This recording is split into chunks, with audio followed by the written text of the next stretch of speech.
예레미야 1장 1절에서 10절까지 말씀 함께 보겠습니다. 베냐민 땅 아나돗의 제사장들 중 hil기야의 아들 예레미야의 말이라. 아몬의 아들 유다 왕 요시야가 다스린 지 13년에 여호와의 말씀이 예레미야에게 임하였고, 요시야의 아들 유다의 왕 요아김 시대부터 요시야의 아들 유다의 왕 시드기야의 11년 말까지 곧 5월에 예루살렘이 사로잡혀 가기까지 임하니라. 여호와의 말씀이 내게 임하니라. 이르시되, 내가 너를 모태에 짓기 전에 너를 알았고, 내가 배에서 나오기 전에 너를 성별하였고, 너를 여러 나라의 선지자로 세우노라 하시기로, 내가 이르되 슬프도소이다. 주 여호와여, 보소서, 나는 나이라 말할 줄을 알지 못하나이다 하니, 여호와께서 내게 이르시되, 너는 아이라 말하지 말고 내가 너를 누구에게 보내든지 너는 가며 내가 내게 무엇을 명하든지 너는 말할지니라. 너는 그들 때문에 두려워하지 말라. 내가 너와 함께하여 너를 구원하리라.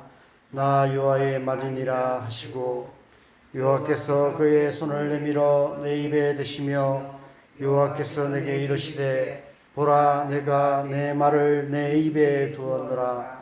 보라, 내가 오늘 너를 여러 나라와 여러 왕국 위에 세워 내가 그것들을 뽑고 파괴하며 파멸하고 넘어뜨리며 건설하고 심게 하였느니라 하시니라.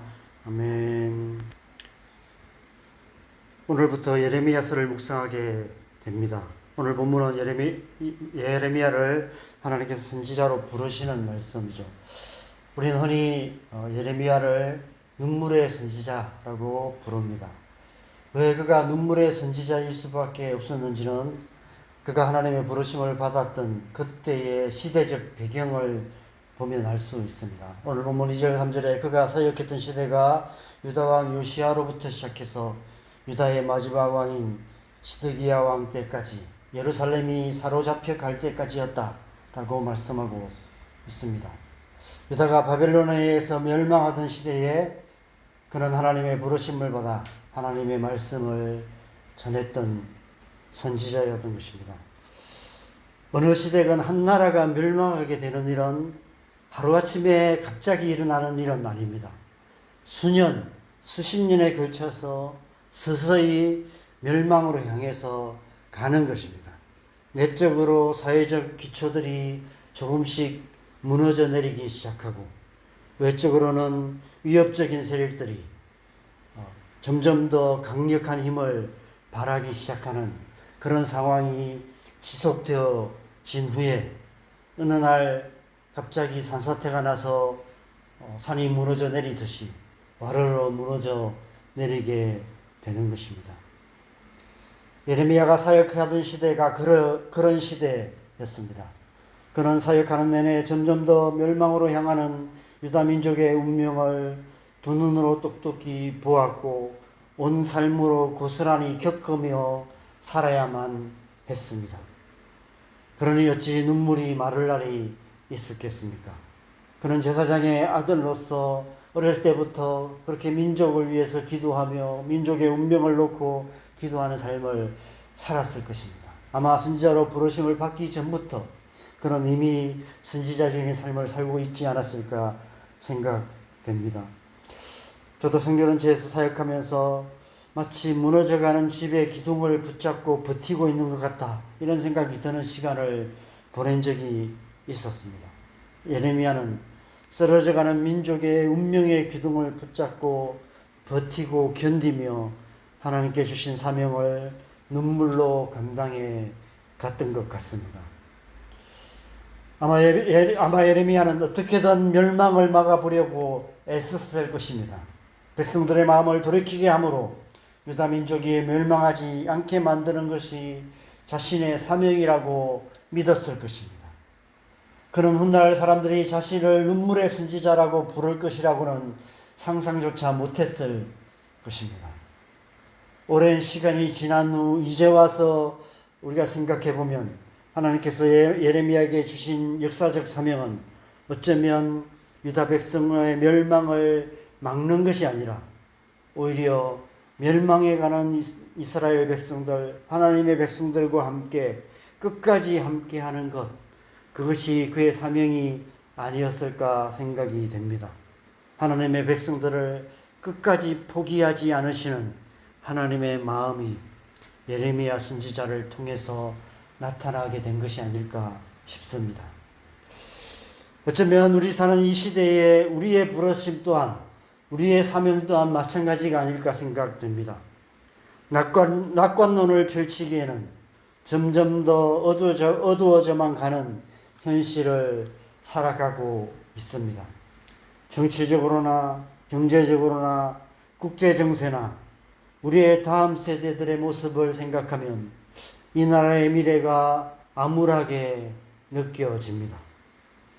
영적인 현실은 어떻습니까? 교회는 점점 더 약해져 가고 있는데 수많은 이단들은 판을 치고 있습니다. 어제도 보니까 중앙동에 막 수많은 신천지 사람들이 아름다운 신천지라는 이 하늘색 띠를 띠고 수백 명의 사람들이 나와서 설치고 있는 모습들을 보게 됩니다.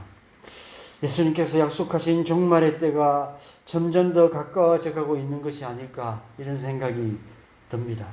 이런 시대에 우리의 사명은 무엇일까요? 교회의 사명은 무엇일까요? 오늘부터 시작해서 우리가 8월 26일까지 예레미야서 25장까지 말씀을 묵상하게 되는데, 이 시간들을 통해서 저와 여러분 모두가 이 시대에 우리의 사명이 무엇인지를 예레미야 선지자의 눈물을 통해서 깊이 묵상해 보는 시간이 되었으면 좋겠습니다. 그래서 우리 또한 예레미야처럼 시대적인 사명을 깨닫고 그 사명을 눈물로 감당해가는 하나님의 백성 되기를 간절히 소망합니다. 선지자는 하나님의 기름 부음을 받은 자입니다. 그 시대에 하나님의 대리자로서 그 땅에 보내심을 받은 자입니다. 하나님께서 유다가 멸망해가는 암울한 시기에 예레미야 선지자를 부르시고 그에게 기름 부으셨습니다. 어떤 의미일까요? 멸망해가는 당신의 백성들과 끝까지 함께 하시는 하나님의 마음이 아닐까요? 예레미야 선지자의 눈물은 어쩌면 하나님의 눈물이었는지도 모릅니다. 5절에 하나님께서 예레미야를 부르십니다. 내가 너를 모태에 짓기 전에 알았고 내가 배에서 나오기 전에 너를 성별하였고 너를 여러 나라의 선지자로 세웠노라. 하나님께서는 역사가 흘러가는 상황에 따라서 적극적으로 일하시는 분이 아니십니다. 하나님께서는 처음부터 특별한 목적을 가지시고 예레미야를 부르셨다라고 말씀하고 있습니다. 우리의 인생이 그렇습니다. 하나님의 백성들의 삶에는 우연은 없다라고 말하고 있습니다. 흘러가는 상황에 의해서 우리의 삶이 지금 이 자리에 있는 것이 아니라는 것입니다. 개척교회를 시작하면서 이런 질문이 계속 생깁니다. 나는 지금 무엇을 하고 있는가? 나는 지금 어쩔 수 없는 상황에 이끌려 이루고 있는 것은 아닌가? 지금 이것이 하나님의 뜻인가? 이런 생각을 계속해서 하게 됩니다. 여러분은 어떻습니까? 여러분의 지나온 인생은 어떻게 흘러온 인생입니까? 상황에 이끌려 살다 보니까 여기까지 왔고 지금 이 모습으로 살아가고 있는 것이라고 생각하십니까? 내가 너를 모태에 짓기 전에 너를 알았고 내가 배에서 나오기 전에 너를 성별하였고 너를 여러 나라의 선지자로 세웠노라라는 말씀이 저와 여러분을 향한 말씀은 아닌가요? 저와 여러분이 이 자리에 있는 것은 이 하나님의 말씀 때문인 줄 믿습니다. 이 시대를 향한 하나님의 사명이 있기에 하나님께서 저와 여러분을 여기까지 인도해 오셨고 오늘 이 자리에 있게 하신 줄 믿습니다.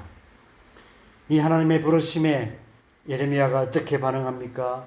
6절에 예레미야가 하나님의 부르심에 응답한 대답의 첫마디, 예레미야의 첫 한마디는 슬프도소이다 라는 말이었습니다.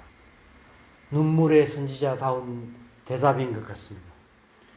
어쩌면 그런 하나님의 부르심을 받기 이전에 이미 눈물의 선지자로, 눈물의 사람으로 살고 있었는지도 모릅니다. 민족의 현실을 바라보며 그런 이미 슬퍼하는 자로 살아가고 있었는지도 모릅니다.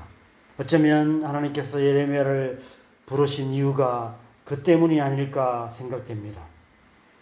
우리도 우리와 마음이 맞는 사람이 있을 때 그 사람과 함께 하기를 즐겨하듯이 하나님께서도 마음이 잘 맞는 사람, 마음이 잘 통하는 사람, 하나님의 마음을 잘 아는 사람과 함께 하시기를 기뻐하시는 분이십니다. 그래서 예레미야를 부르신 것입니다. 슬퍼도소이다 주여하여 보소서 나는 아이라 말할 줄을 알지 못하나이다. 하나님의 부르심 앞에서 이 예레미야의 선지자의 모습이 저의 모습이고 우리의 모습인 것 같습니다. 우리 앞에 놓인 삶의 현실 앞에, 이 땅의 현실 앞에, 교회의 현실 앞에 우리 자신의 모습을 바라볼 때 너무나 연약하고 무력한 어린아이 같은 모습밖에 보이지 않습니다. 우리의 자녀들의 모습은 어떻습니까? 우리의 자녀들을 바라볼 때 참 우리의 자녀들이 이 험한 세상 잘 살아갈 수 있을까 이런 생각이 듭니다.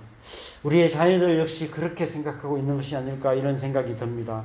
이 거대한 세상 앞에서 자기 자신이 너무 연약해 보이기 때문에 어린아이 같아 보이기 때문에 이 거대한 세상 속에서 내가 무엇을 할 수 있을까 생각할 때 잘하는 것도 없고 하고 싶은 것도 없는 무력한 자기 자신만의 모습밖에 보이지 않기 때문에 선뜻 나서지 못하고 주저앉아 있는 것이 아닐까 이런 생각이 듭니다.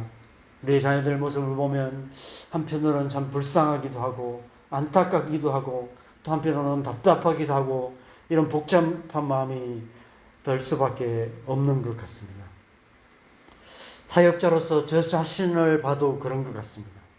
점점 더 어두워져만 이 땅의 현실 앞에서 나는 아이라 말할 줄을 모르나이다라는 예레미야 같은 고백을 할 수밖에 없는 것이 저의 모습인 것 같습니다. 그런 예레미야에게 하나님께서 어떻게 하셨습니까? 9절에 여호와께서 그의 손을 내밀어 내 입에 대시며 여호와께서 내게 이르시되 보라 내가 내 말을 내 입에 두었노라 라고 말씀하십니다. 10절에 보라 내가 오늘 너를 여러 나라와 여러 왕국 위에 세워 내가 그것들을 뽑고 파괴하며 파멸하고 넘어뜨리며 건설하고 심게 하였느니라 말씀하십니다. 저는 지금 이 시대에 저와 여러분들에게 필요한 말씀이 이 말씀이 아닐까 생각됩니다.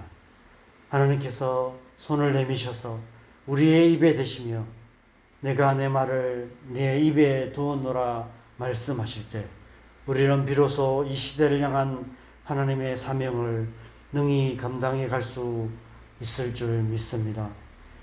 예레미야서를 묵상하는 동안 우리에게 이 은혜가 임하기를 간절히 소망합니다. 하나님께서 손을 내미셔서 저와 여러분의 입에 대심으로 우리의 입에서 하나님의 말씀이 더욱 능력 있게 선포되고 증거되어짐으로 이 시대를 향한 하나님의 사명을 능히 감당해가는 저와 여러분 되시기를 간절히 소망합니다. 이 은혜가 우리 교회 위에 이 땅의 모든 성도들의 위에 임하여서 이 땅의 모든 교회가 이 땅의 하나님의 백성들이 또 하나님의 사역자들이 더 능력 있게 하나님의 말씀을 선포하고 증거하게 되는 그런 은혜가 임하는 그런 시간 되기를 간절히 소망합니다. 그 은혜를 사모하며 이 예레미야서를 묵상하는 동안 그 은혜가 저와 여러분의 심령 가운데 임하시기를 간절히 사모하며 하나님의 말씀 앞에 나아가는 복된 시간 되기를 바랍니다. 오늘 하루도 또 그 은혜 사모하며 주님의 얼굴을 구하는 그런 하루 살아감으로 말미암아 그 은혜로 하나님께서 우리에게 주신 사명 잘 감당해가는 복된 하루 되시기를 주님의 이름으로 간절히 축원합니다. 이 시간 우리가 함께 기도하겠습니다.